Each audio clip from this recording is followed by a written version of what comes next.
రాష్ట్రం జరిగినటువంటి మొన్న ఎన్నికలలో గెలిచినటువంటి కాంగ్రెస్ ప్రభుత్వం ఇలా అడ్డగోలు హామీలతోని అమలు కాని హామీలను ఇచ్చి అలా గద్దెనెక్కినటువంటి కాంగ్రెస్ ప్రభుత్వం మరి తెలంగాణ రాష్ట్రంలో ఉన్నటువంటి సంపన్న వర్గాల ప్రజలను మోసం చేయడమే కాకుండా ఈ తెలంగాణ ప్రాంతంలో ఉన్నటువంటి నిరుపేదలైనటువంటి ఎస్సీ ఎస్టీ బీసీ మైనారిటీ బడుగు బలహీన వర్గాలకు చెందినటువంటి విద్యార్థులను కూడా ఇలా మోసం చేయడం జరుగుతూ ఉన్నది.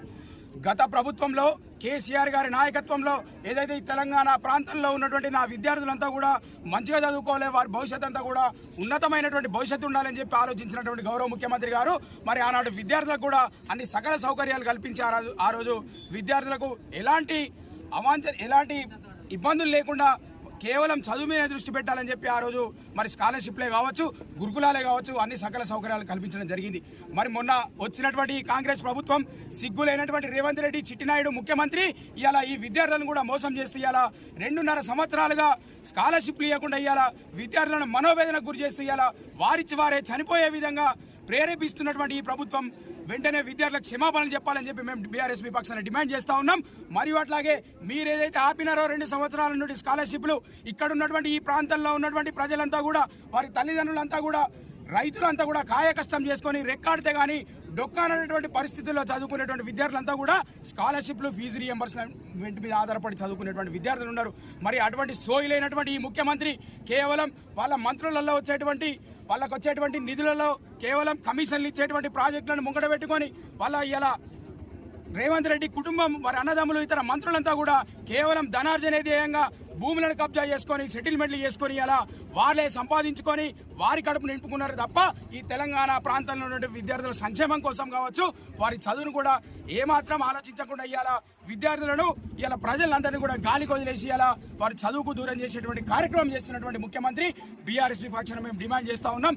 మీరు ఏదైతే పెండింగ్ ఉన్నటువంటి ఫీజు రియంబర్స్మెంట్ స్కాలర్షిప్ నిధులు జూనియర్ కళాశాలలే కావచ్చు, ఇంజనీరింగ్ కళాశాలే కావచ్చు, డిగ్రీయే కావచ్చు, మరి బెస్ట్ అవైలబుల్ స్కూళ్ళకి ఇచ్చేటువంటి ఫండ్స్ కూడా వెంటనే రిలీజ్ చేయాలని చెప్పి బీఆర్ఎస్ విపక్షాన్ని మేము డిమాండ్ చేస్తూ ఉన్నాం.